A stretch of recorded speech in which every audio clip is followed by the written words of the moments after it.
All right. Hey everybody, Wayne Dorban here, and we also got Mark. His webcam is not working right now, and I'm going to let him say where he's at. I kind of know, but I'm not exactly sure on his location. We got Belgium. I was asking everybody coming in to throw in where they're from, and I know we've got at least 4 or 5 continents already, and a bunch of places in Europe. Just learned that it's been very dry in Spain, getting a little moisture there. They just had their first rain in 6 months. So we're going to get started right away. I really don't have a lot of announcements. I'm actually going to jump off, and I've got Stephanie here with me, and she'll help Mark continue keeping on track. And I got Mark in Bangladesh that's helping us on the board also. I actually have to get back to my ranch for the first time in daylight since we had our event over the weekend, which was very cool, by the way. And I'm just going to mention it. We had about 30 or so people that were eaters that were there, 18 members. We had 12 people for our aquaculture workshop on Sunday, our live workshop, of which I think 4 of those 12 were team members. And so we're excited about coming to your place in the world. Actually, our speaker on Thursdays now is from Maui, Dr. Lopes. And I wasn't totally joking when I told her that we're going to come over there and have a live event where she's at in Maui. But it was a great weekend and had a lot of fun with people. We're at 2,500 members now, actually 2527. And it means we gained 1,000 in a week. Now, we didn't do all of that. We had a couple of our team members that did some really cool stuff. One of them, William Horvath from Croatia, mailed to his list and encouraged people to become members. And I know we picked up 300 or 400 from that. We actually did a press release about our event and about the EAT team, and we gained some from that. And then several other people. And I'll just tell you, I'm sure some of you did, because we're going to start charging for new members starting in the middle of October now. And not for you guys. You guys are in, and this will be free for you for as long as we do this, and we hope that's a long time. But we've been putting a lot of time into this. We're coming up to 4 months, actually, starting next week, and we've got over 55 hours of video up now, and the teaching that Mark has given. You guys, I know you realize this would be thousands and thousands of dollars if you paid for this separately. So. We're excited, and we really, the Facebook team or group is growing, and there will still be a free portion of the EAT team. We're actually going to call it Eat Free, and that came from some suggestions from team members, and it'll be a separate section here on the site. So as you log in, you're going to see Eat Free, which you'll have access to. You aren't going to really need to go there. There won't be anything there that isn't in the same EAT site that you're now getting to. If you guys would give us some suggestions, maybe put it in the question. We're not exactly sure what we're going to call this group. I'm going to give you what name I'd like to call it, and that's the Elite EAT team, because it kind of rhymes and it makes it sound cool, and that's where it's everybody that's been the founders, and you guys are all founder members. Everybody that's gotten in free before we start the paid model here is going to be a founder, and we're going to set some stuff up that's special for you too. I'm not sure exactly what that'll be, but if you've got some ideas, throw it in the chat about in the questionnaire about what we might call what will now be the group that is you folks and people that are getting in afterwards that are becoming a member, not the free group. So we'll have a separate Facebook page, for example, for the free group, and they won't be able to get access into ours. So, no further ado, I'm going to turn it over to Mark. Mark, it's all yours. Hey, I'm just going to make one comment about the inner group. I think we're a different bunch here. Let's eat the core. Eat, the core. Anyways, Core, that's good. we're continuing our exposition on forest ecology.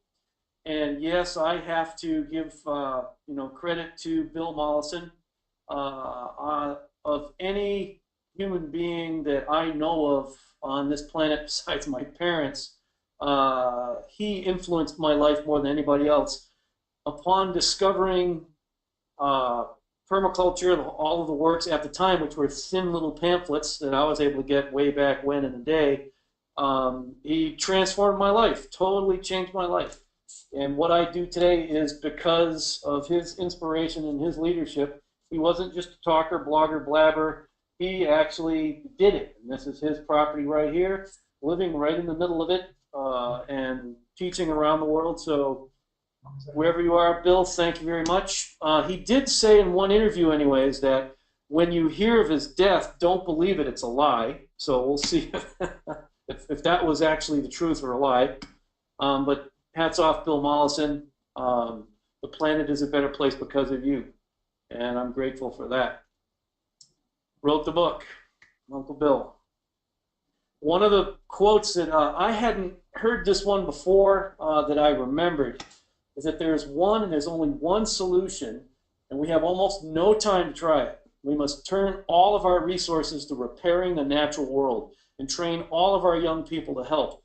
They want to, and we need to give them this last chance to create forests, soils, clean waters, clean energy, secure communities, stable regions, and to know how to do it from hands-on experience. That is what permaculture, in theory, is supposed to be all about, is actual reality, repairing the whole planet, the natural world that we live within. It is the goal and mission of Forest Agriculture Enterprises, our edible tree and shrub nursery, restoration agriculture development around the world. We want to do restoration agriculture, farm-scale agriculture producing staple food crops from ecological systems. And it's what the Ecolonomics Action Team is all about, ecological economics for real. We're the action team. We're not the, the whatever, sit by passively on your hands and blog about it team. And so we're going to be continuing our talk on forest ecology. We've been in talking about disturbance for the past few weeks, and fire being the major disturbance driving ecosystem structure and function globally for as long as we know. We'll cover a little bit more of the smaller ones, the not as widespread types of disturbance tonight, and then we'll of course tie it back into strategies that we can employ to mimic a disturbance. And we'll transition into where our next segment is going to be. Our next segment is going to be on succession, which is the change of ecosystem structure and function through time. And of course, we remember that disturbance is what causes those changes. So here's some more of them. Back to fire. This shows a broad map of North America. I apologize, all of you folks from other continents. If you look at where you're located on this map, it will basically tell you the types of fire, how frequent the fires were. Like in the grasslands and savannas were very frequent surface fires. They were usually moderate to low intensity. In the coniferous forest, infrequent but severe surface and crown fires like jack pine with severe surface and crown fires, etc. So go back and look at this and figure out where you are and understand that if we imitate how fire interacted with our system, where we are operating as close to naturally, I put natural in quotes, you couldn't see my fingers, as naturally as possible. This is an example here of a before on the left and an after. When we're thinking about fire, remember the difference between ground fires, surface fires, crown fires, the different fire adaptation of plants, the different effects of fire. Then there's the different intensities. Like a high intensity fire is a very, very hot, very tall flame front. But if it's moving fast, it's not very severe. So you can have a high intensity, low severity, or you can have it the other way around, a very not very severe fire, but it's slow moving, and it ends up being, really, really damaging to the system. Then the frequency, how frequently does that fire come back, typically in your system? And if you guys are living in lodgepole pine, jack pine, pond pine, pitch pine type systems, those are very fast, return intervals between fires. Just understand that. So to treat your land like this, it may appear to many people to be somewhat abusive. It's not. You're imitating the natural process here. There's some very fascinating types of disturbances that are associated with wind. We talk quite a bit about wind, especially where there are regular prevailing winds and where there are accelerators, like the certain shaped mountains and ridges with these regular winds coming across. There ends up being a wave regeneration pattern that I kind of explain. Is you got those winds that accelerate over a ridge or strike a hillside a certain way, and the oldest trees snap. They snap right off. Where they snap, of course, it releases the understory, which grows up.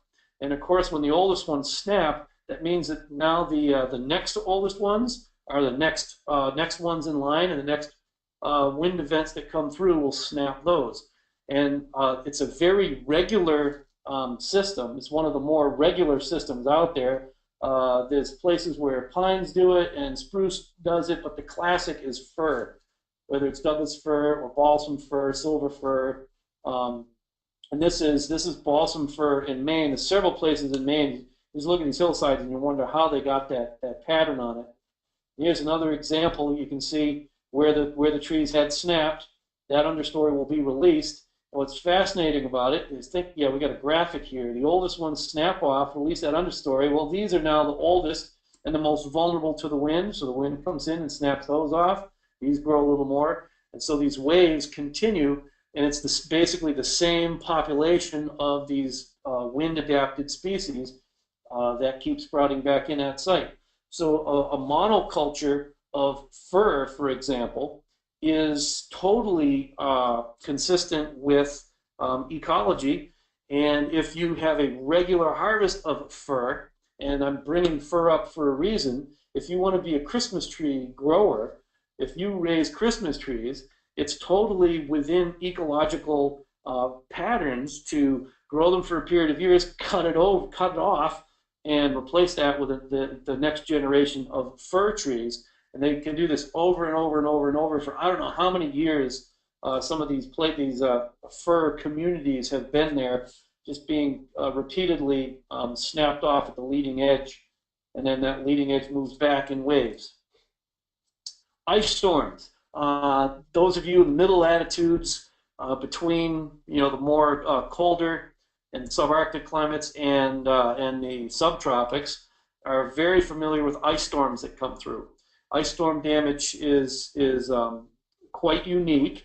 It's not exactly like wind effects, but you see there's a lot of the overstory ends up getting removed during ice storm events. The difference between more wind damage and ice storm is that you'll have a lot of just snapped off tops of trees, a lot of dangling tops of trees, a lot of material laying around like this. Not as much pit and mound, although you still can have pit and mound if there was enough ice to pull the trees over and rip the roots out of the ground.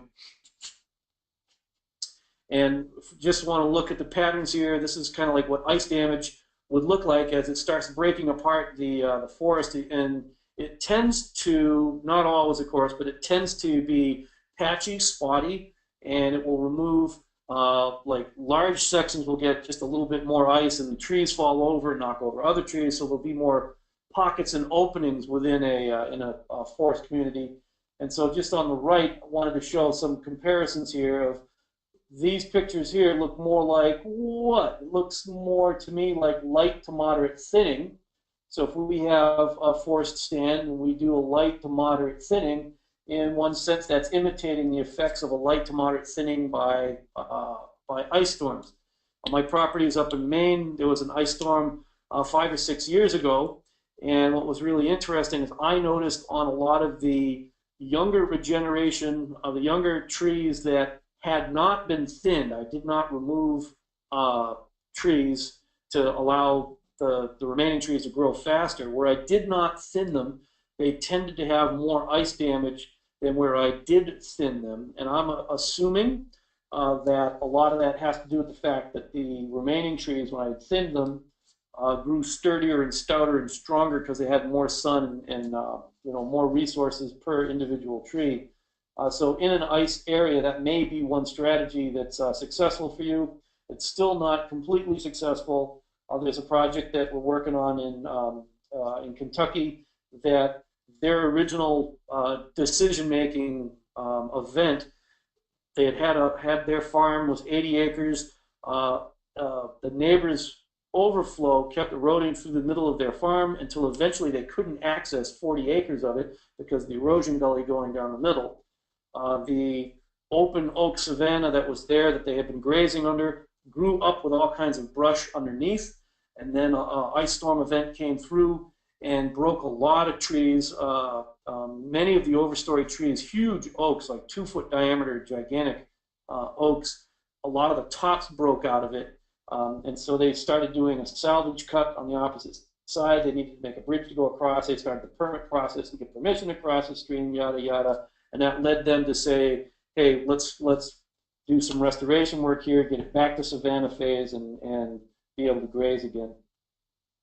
Pest and disease damage. Pest and disease damage is often quite spotty. You'll take out pockets here and there for some reason. Not all the reasons are known why. The disease or the pests only affect certain individuals within the community. These are spruce, infected with spruce bark beetle. This is in Wisconsin, and unfortunately the aerial photo doesn't continue over here. I wish it did, because this is a project that I designed and did the install on. It's called the Wild Harvest Farm. This is all part of the River Edge Nature Sanctuary in Newburgh, Wisconsin. And what we see here is emerald ash borer.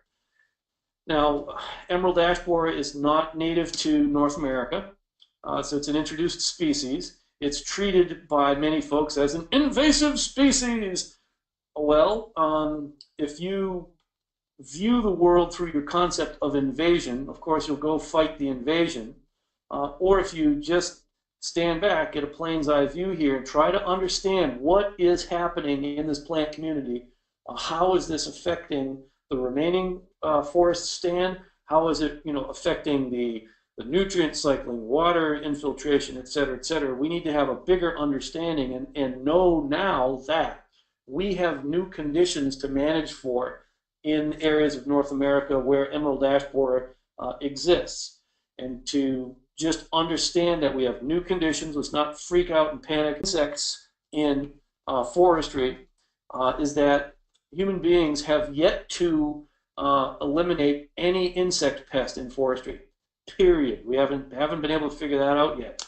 I think that that's probably going to be the case across the board with all pests and diseases. Look what's happened in annual agriculture. All of the herbicides in the world have not eliminated weeds. All the pesticides in the world have not eliminated pests. They've actually gotten worse because now we're breeding herbicide-resistant weeds and pesticide-resistant pests. So let's understand how these communities work. What will happen if all of a sudden we open up this canopy? There's now no more shade. It's going to release whatever the understory is. What are those understory plants that are in association with ash? And since we know that ash likes to, it's found quite frequently in very moist sites. You won't find ash trees in deserts. The green ash is the most drought hardy of the ashes. There's all different subspecies of ash.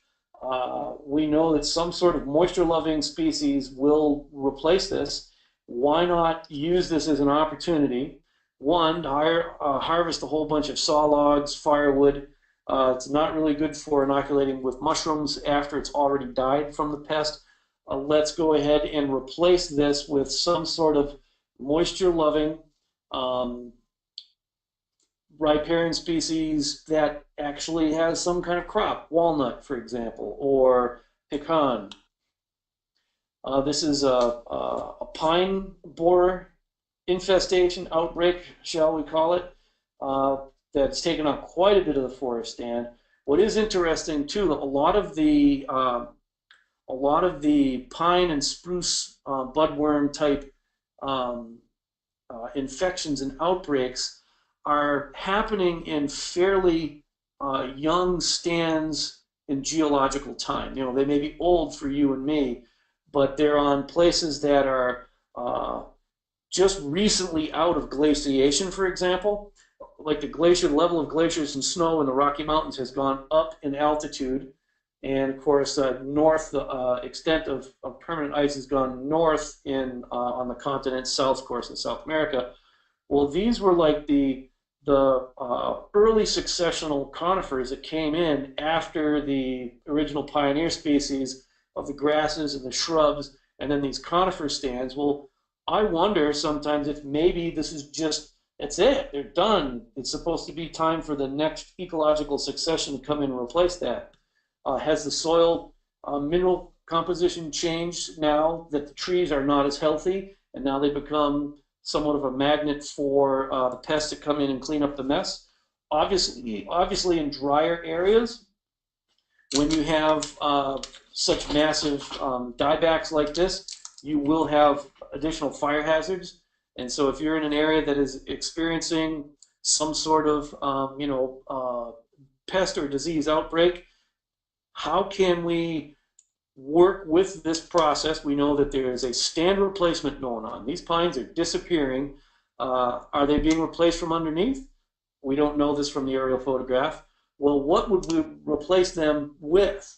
What crop would we follow next? Perhaps a somewhat shade tolerant species that would go in when this overstory is removed. And of course, we live there. If you live at this house in here, it's probably in your best interest to start removing the dead material, get some good green vegetation in here to protect yourself from catastrophic wildfires. It's one of the things that happens with pests and diseases is sometimes entire species get eliminated. This is a very poor aerial photograph of Warren Dunes State Park in Michigan, one of my favorite places to go to. There is a fairly significant outbreak of oak wilt. And notice the difference here with the oak wilt. Oak wilt is transmitted by root contact between susceptible species.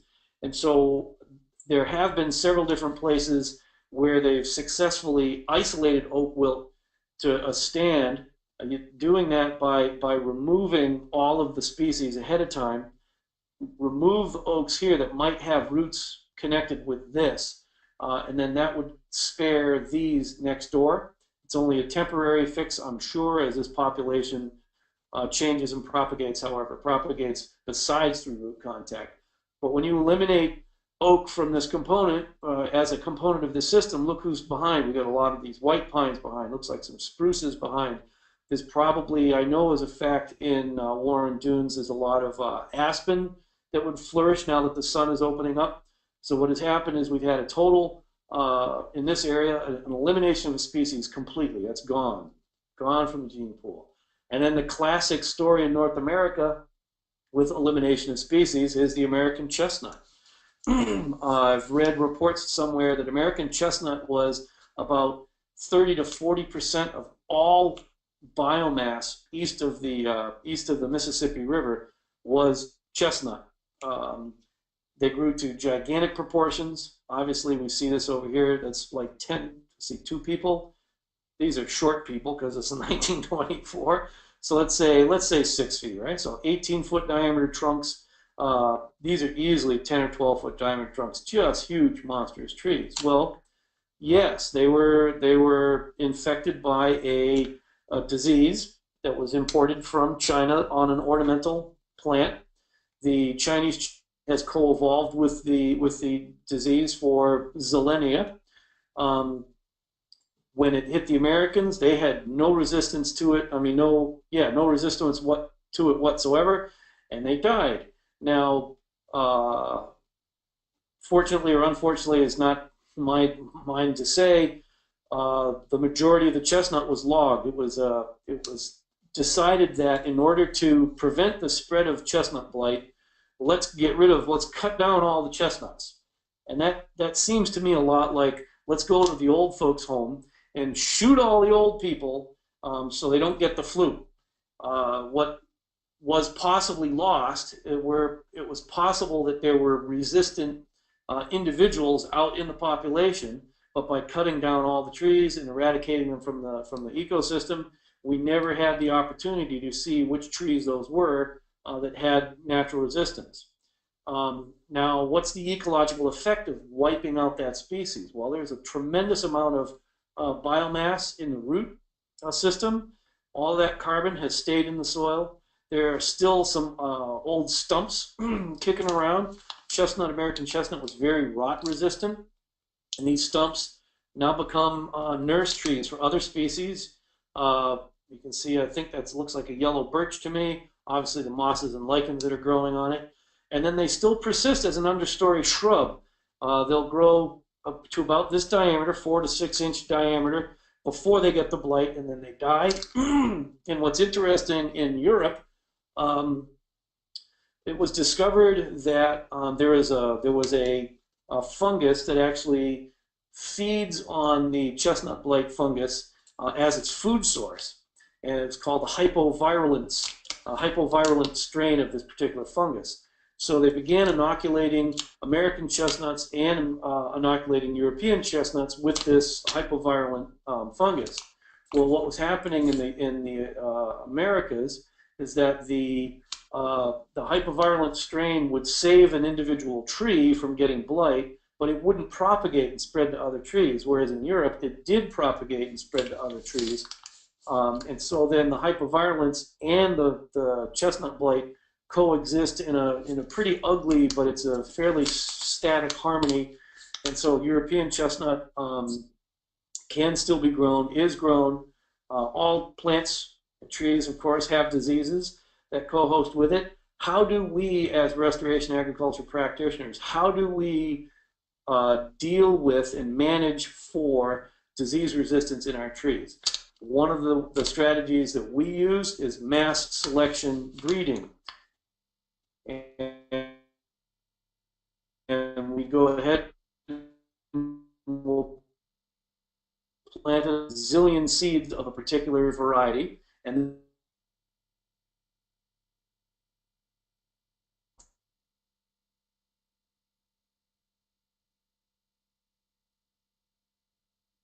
constantly breeding, we can keep that resistance in the gene pool and actually conserve. Last week anyways, I think, one of the fire survival strategies for trees is to have hyper precocious young. It's like a tree grows, and very young age it starts to produce seeds. That's one way it can survive fire. Well, that's one way that chestnut in the U.S. has persisted, is the fact that there are some individuals that are very, very young to reproduce. I have 2 family lines of chestnuts that the seed from them, you plant the seed, and a very high proportion of them, they sprout and immediately have a flower and will set a nut that very first year right out of the ground.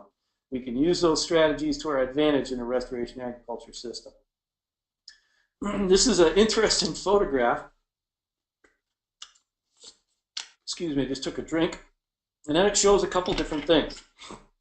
What we have is water. Obviously, there's water inundating these trees. Sometimes areas that, whether there's a beaver dam that blocks a stream, a mudslide happens from a hill and blocks a stream, water can back up, or it could be from a long, persistent set of floods. Southwest Wisconsin, we've had a total of 6 major flooding events in the past 5 weeks. My dad is actually finally able to leave his house and get to town and get supplies and all that.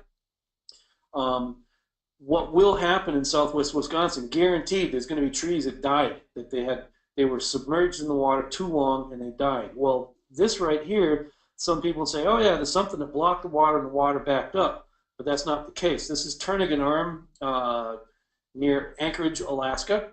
And what had happened in 1964, there was a large earthquake, and a lot of the silt that was deposited, these are all silt mudflats, all these glacial streams just depositing silt over and over and over and over again. So this is river delta material. When this earthquake hit in 1964, massive jiggle, there was a tremendous amount of subsidence. the earth just sunk. In some places, 30 feet, it just dropped, just right in. And then, of course, the water, this is actually salt water in this case, now has drowned this out. So water has different effects. This is another photograph of Turnagain Arm in Alaska. Other effects of water, this is Lafarge, Wisconsin. There are going to be some trees that don't make it, that got established in drier times and persisted for a while, but then being submerged like this for a month killed them. So some of the flood adaptation strategies are they can handle being submerged for long periods of time. They can handle soaking wet roots. If you take a chestnut tree and you get its roots wet, they're going to rot. The Phytophthora crown and root rot's just going to kick in, and you're going to slime your tree away. So flood-resistant trees have some sort of ability to survive saturated and anaerobic soils for a period of time. There's no oxygen in the soil underneath these trees over here. What we see here, we showed this slide a few weeks ago. This is also in southwest Wisconsin. You can see we got evidence because we have the flow pattern is obvious in the plants. You see all the plants are matted down, pushed in one particular direction. This is a willow tree. Many of the flood adapted trees will sprout from root cuttings, readily sprout from root cuttings. So here's this willow. It'll now sprout up that way, and if it ever fell over enough to touch the ground, it can send down more roots over here, and it turns into more individuals of itself. Whoops, I went backwards. Didn't mean to. Animals. There's all kinds of animal impacts from just the knockdown destruction that elephants are doing here and here, stripping of bark, browsing of branches. Here's cattle on my farm browsing chestnut and black locust. And here's wildebeest. They're grazing on the grass. The elephants would be impacting this. Animals, hoof impact, the fertility addition, microflora, gut flora, and fauna from these animals adds to the soil food web beneath. When trees are browsed, they'll slough a lot of roots. Roots will die back. Also, in the case of like nitrogen fixers, like back here with these black locusts, if you go ahead and browse these back severely or elephant knock them down, all of the nitrogen fixing nodules on their roots, they've got no place else to send their fertilizer. They were formerly fertilizing this tree, so it grows real fast. Well, you cut this down or severely browse it, that nitrogen gets released into the soil, and then the grasses can use it. You have a more rapid grass response. And there we go. And then, of course, exclusion of disturbance is its own kind of disturbance. And we see here this was an open park-like area with grasses underneath. And now that we've been participating in this course, we know that this right here is evidence that it had been burning quite regularly. And if you look at the big fire scar here, you could probably go in and count the number of fires and then count the space between fire scars and count the rings and see how many years on average it was between fires. And another way to look at the fire interval and learn the fire interval is we see very little brushy stuff, very few shrubs, and hardly, I don't see any hardly understory trees growing up here. It takes about 20 years for many fire resistant trees to develop thick enough bark to resist fires, surface fires. And so what we probably can assume is that fires have been happening at least every 20 years here because there aren't any young trees and shrubs. And then what we see here, obviously these may not have gone 20 years. This is extremely susceptible to fire, and you could actually torch out and have a crown fire and kill the redwoods that are over it. Now, I'm going to tie this into some actual projects that I've been working on, and maybe introduce a little bit one of the projects we've got in the works. I've been working in Africa, in Kenya, Uganda, Tanzania for the past 5 years or so, working with schools and a couple of different nonprofits in doing restoration agriculture type work. And of course, with restoration agriculture, we're going to optimize the hydrology of the site. Whatever rain falls on the ground, we're going to capture it, spread it out, soak it in. We're going to then imitate natural plant communities with our species composition, and we'll manage it more like as a wild planting instead of as a orchard. And then we'll use agroforestry systems in order to cash flow for one, or in the case of where we're working in Africa, is they still feed themselves from very small plots of land, and we cannot decrease the food supply available to the folks, so they literally will starve to death. So we'll do agroforestry systems where we plant a row, a wild imitated row, and then have an alley in between where they're growing their crops.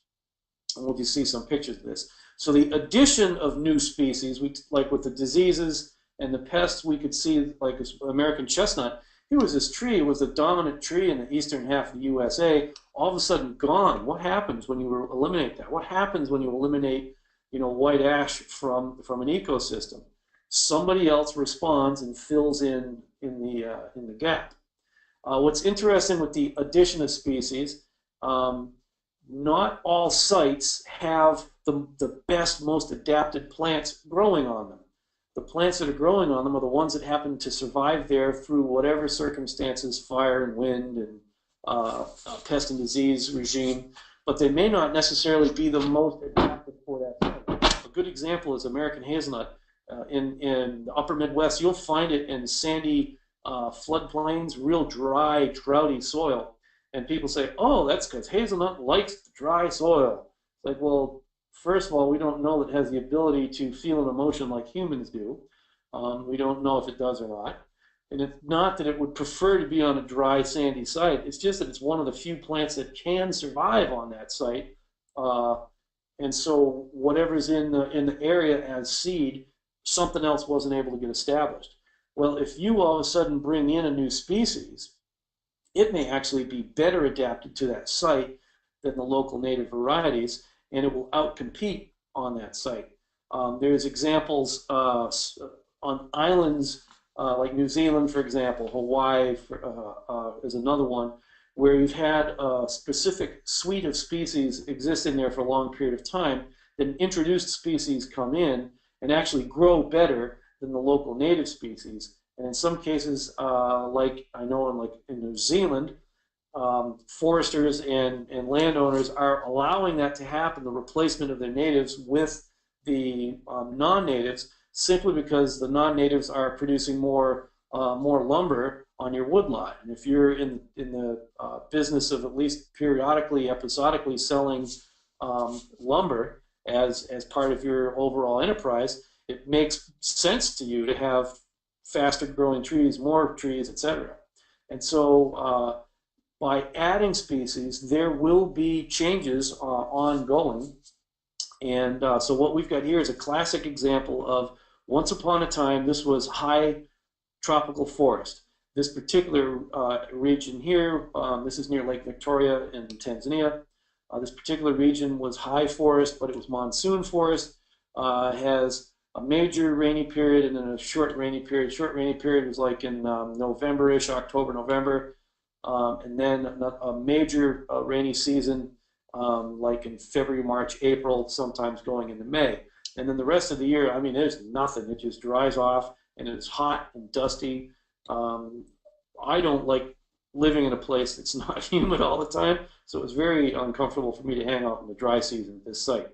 And as you can see, once the high forest was eliminated, they plowed up the ground. They're using a lot of oxen, a lot of hand tools. These particular pangas, big, huge, I like to call it like the peasant hoe. I don't know why people still use it. It's a back-breaking tool.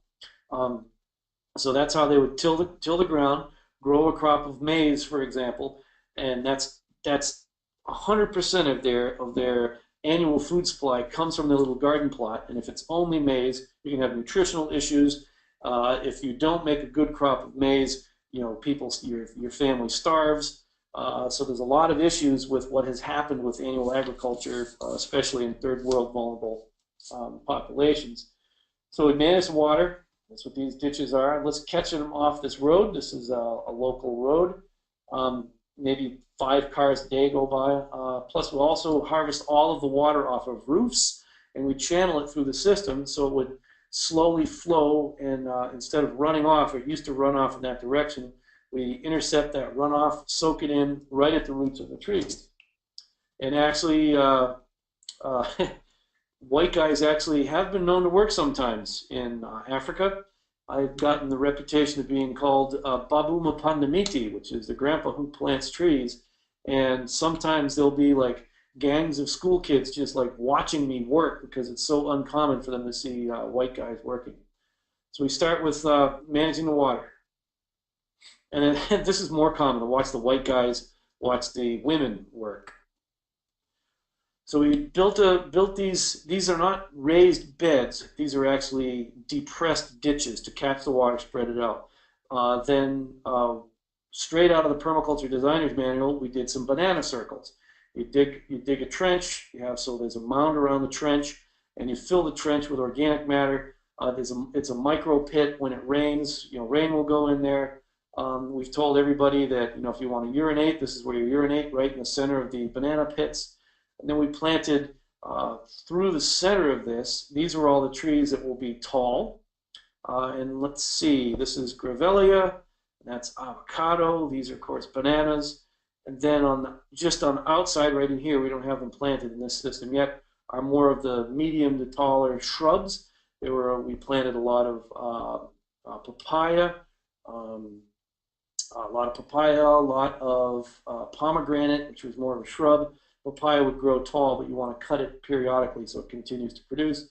Then on the outside of that, we had a row of ginger. So there's ginger in here. Then pineapple. Pineapple's fascinating in that it has very poor root systems, and it gets most of its nutrition from the foliage.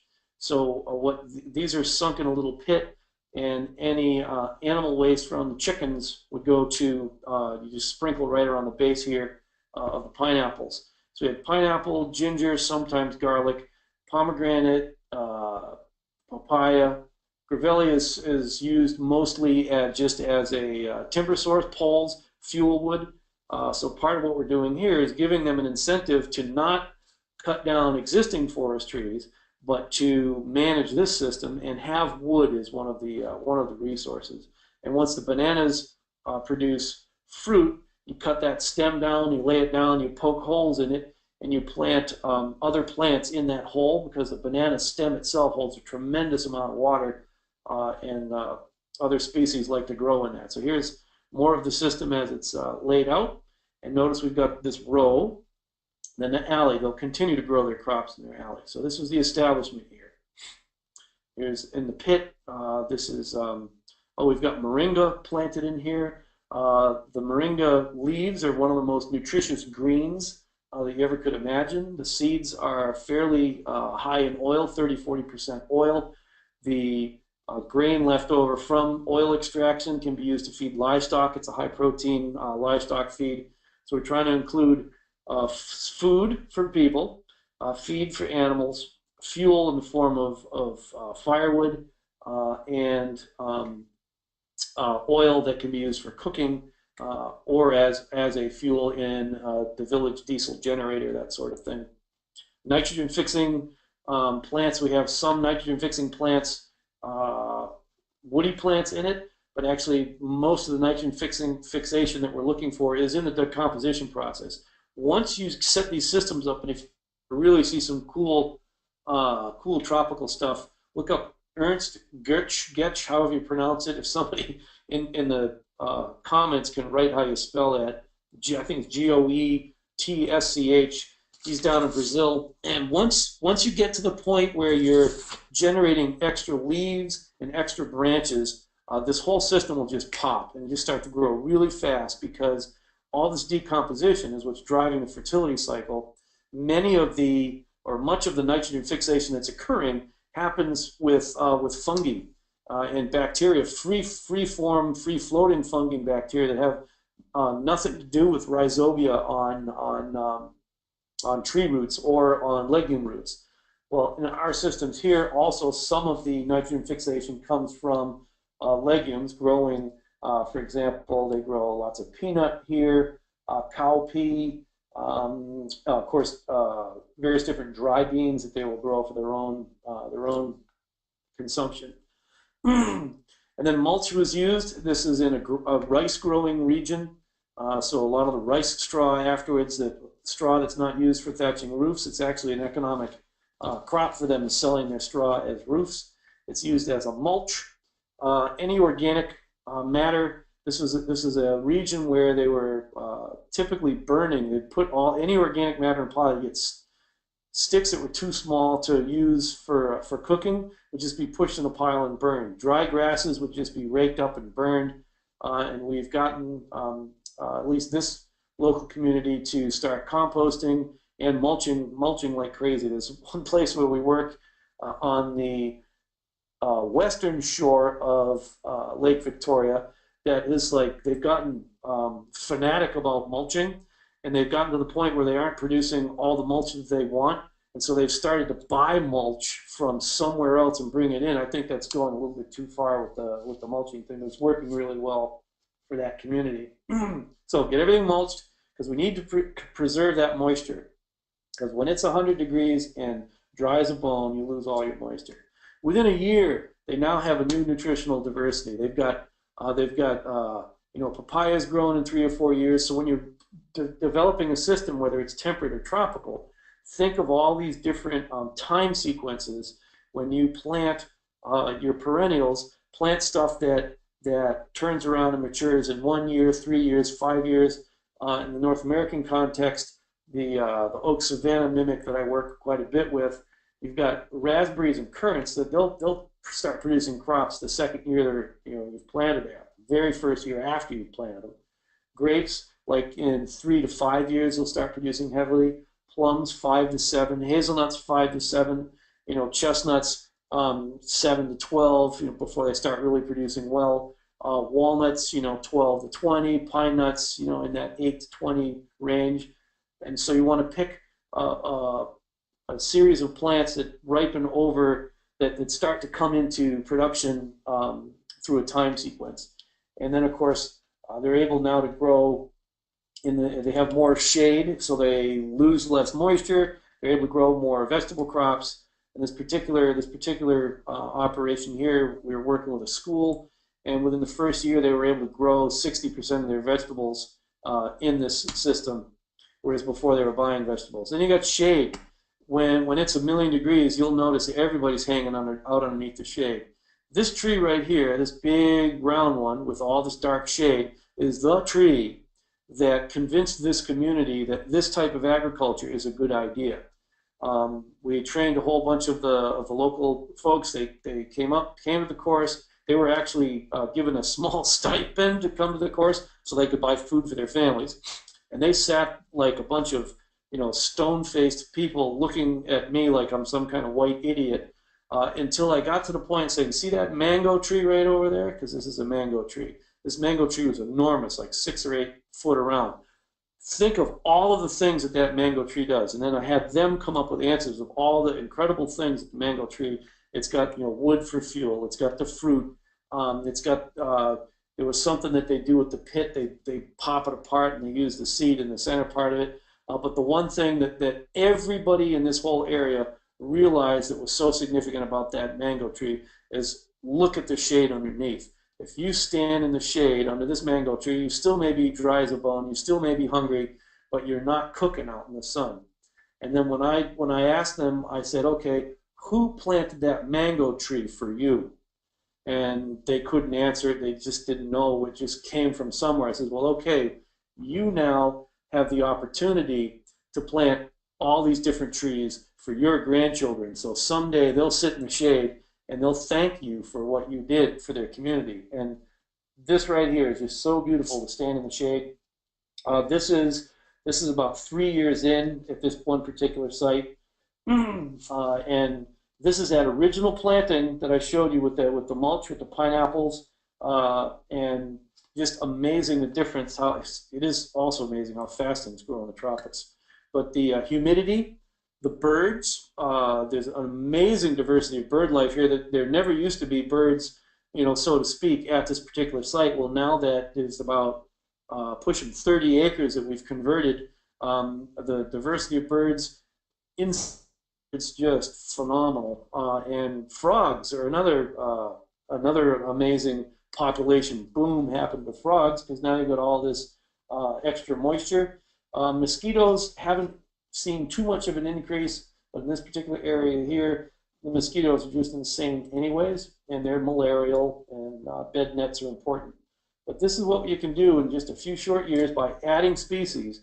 Now this site is at the process of, it's big enough, and here's the pomegranate right here. This is a casamvu, which is the male of a cassava.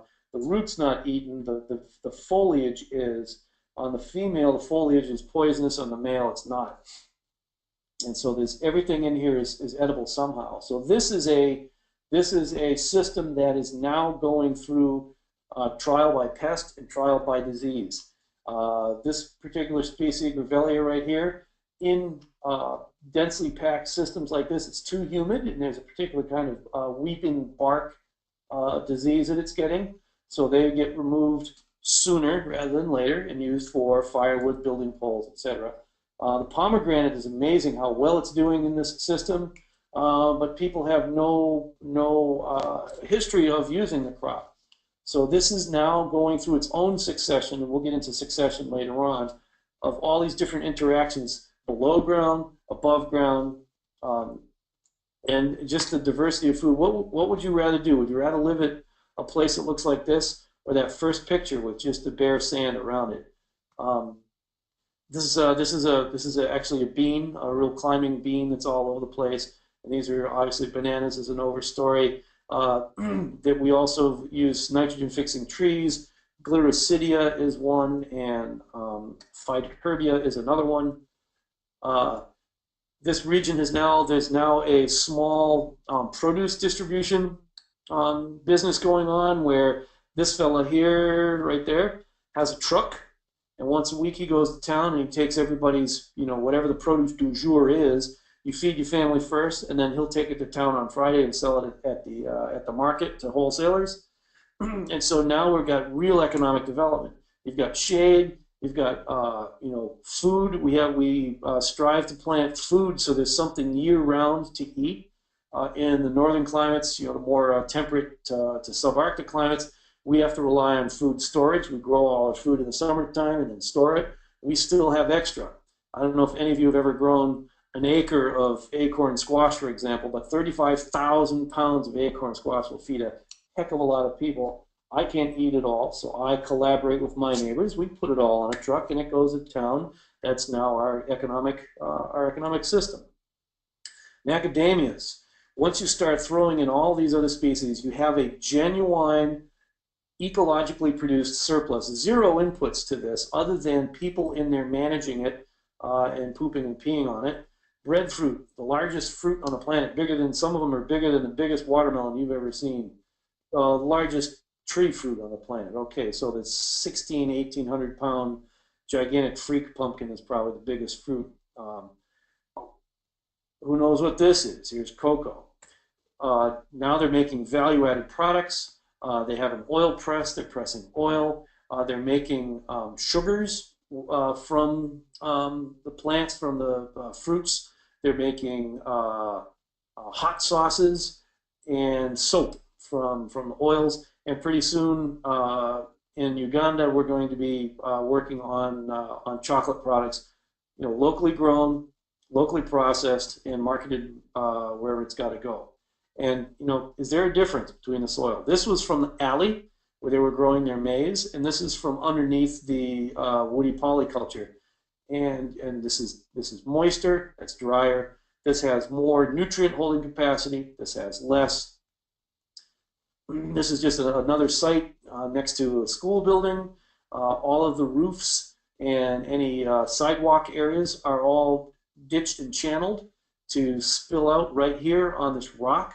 And I, in order to prove a point, this is my first garden, I'll call it there, in this particular village. I said, okay, we're gonna plant a garden right here on this rock, and I'm willing to bet you a nickel or a shilingi that in 1 year we'll be producing more food on that rock with less work than you are in your rice paddies.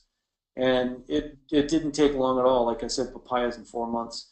So we just, where the water spilled off of the walkways and off the buildings, channel it in here, and then you make a little mound with what soil you had available, channel it out here, channel it back and forth down this hill, and we planted these trees right on the rock and in the cracks between the rocks. And we plant a ton of different things in there. Not everything's going to survive, and let's find out what happens as it changes through time. There's coffee in this one. There's the jackfruit, breadfruit. You see some pineapples sticking up. There's pomegranates. We also planted taro. We planted comfrey. That's a plantain, not a banana. And the papayas, obviously. So the papayas were the first one to really kick butt. This is only right there to here. That's 6 months growth. That's the tropics for you. Tropics for you with water concentrated in this spot. And more arid areas are going to have to concentrate your water. So another 6 months later, the plantain tree is much larger. There's papayas all over the place. One of these casuarina trees died, and I wonder if it's because we concentrated all the water here and it got some sort of root rot. So it was removed, not a problem. They use it as building material and as firewood. And just look at the diversity, and under here there's where we have taro root growing. There's avocado in here. There's that's avocado. So this was 3 years later, and 4 years later. This is what we can do. We can accomplish ecological restoration and agricultural production simultaneously. We can't do it if we destroy natural ecosystems in order to plant annual crops that continue to waste away the soil, mess with the hydrology, and species diversity, etc. Because then what ends up happening is we end up in a situation like is going on in Africa, and these are from Uganda, despite the Kenya t-shirt, whereas there are now these preserves where human beings have said, okay, we're going to preserve this area because there are chimps there and they're rare and endangered. So we draw this magic line around this preserve, and we do nothing to help the chimps at all other than try to stop people from going in and killing them and eating them. But they have to fend for themselves, and if that ecosystem happens to not be the best for chimps, we don't care. We don't do any rehab to their habitat. Well, then on the outside, there are people that are now dependent on, in this part of Uganda, totally hooked on the sugarcane industry. One of the largest sugar companies in the world, basically owns most of northern Uganda. And so you've got these hard lines between agriculture and nature, and when the chimps come out because they're hungry and they steal food from the people kill the chimps. Well, then when the people are hungry because their systems are failing, they move in and they start cutting the trees down to make charcoal to get some money to buy food. That is a conflicted system that doesn't work. So in Africa, in starting in Uganda, in collaboration with the Jane Goodall Institute, which is where I've been the past 2 days, is meeting with the board of directors of the Jane Goodall Institute. We're beginning to build riparian zone corridors between chimpanzee preserves and buffers around the chimpanzee preserves that chimps don't like and humans actually can use economically. And then within the village areas, starting with the schools, we're doing these deeply diverse perennial ecosystems that'll look like this. And then they'll be partnered with school curricula, nurseries, value-added products, processing, marketing, so that we can have smallholders not only growing their own little subsistence homesteads, we'll have more food year-round for the folks, and then their surplus gets sold through whatever organization we assist them to set up. They now own a piece of that business as it grows and changes. And same with the transportation companies. that bring the product to town. So now you're not just a farmer, you're a farmer and a business owner of these various different enterprises. And as this corridor project develops more, we've already done a soft release of the Uganda Chimp Corridor project. We haven't done a firm release where we do all the press splash and blah, blah, blah. We'll get to that later. So you guys kind of heard it first that for the first time in human history, we're actually going to be doing ecological restoration. We're going to plant extra food plants for the chimps within the chimp reserve. We're going to have buffers connected and do permaculture around these people. And it's over hundreds of thousands of acres that the project area will eventually cover. So anyways, time for a few questions. Stephanie, if you will field them for me, because I can't see the questions thing. Absolutely. We don't have too many yet. So everybody out there, throw in your questions if you have any. We have one from Ray. Says, thank you for the interesting pics and info. My question tonight is about pawpaw. It's spelled P-A-W, Right. Do you see it fitting into a restoration project? Well, absolutely. Pawpaw is it's a shade-tolerant understory plant. The picture that I showed you of the Warren Dunes where the oak wilt was, the understory of pawpaw, it survives in the understory but doesn't fruit very much. Then all of a sudden, oak wilt comes in.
And wipes out all the overstory. There's now no more shade, and you've got these pawpaws that have been getting large in the shade. All of a sudden, they get hit with the full sun. They got all this extra energy, and kaboom, there's pawpaws all over them. So absolutely, pawpaws are part of a restoration ag system. Go somewhere and find out what the native range of pawpaw has been historically, and then you just also underlay that beneath the forest canopy that appears in that same area. It's more of a bottomlands. I've seen it in the east. Actually, here I'm in Virginia right now. It is somewhat of an understory with would have been formerly chestnut because all the chestnuts are gone. So it's now oak and tulip poplar. It's an understory there. So it's absolutely a part of the system. If it's yeah, part of your natural plant community, go for it. Awesome. She says, glad to hear it. Thank you. So oh, here's one. have you experienced much luck with growing blight-resistant American chestnut?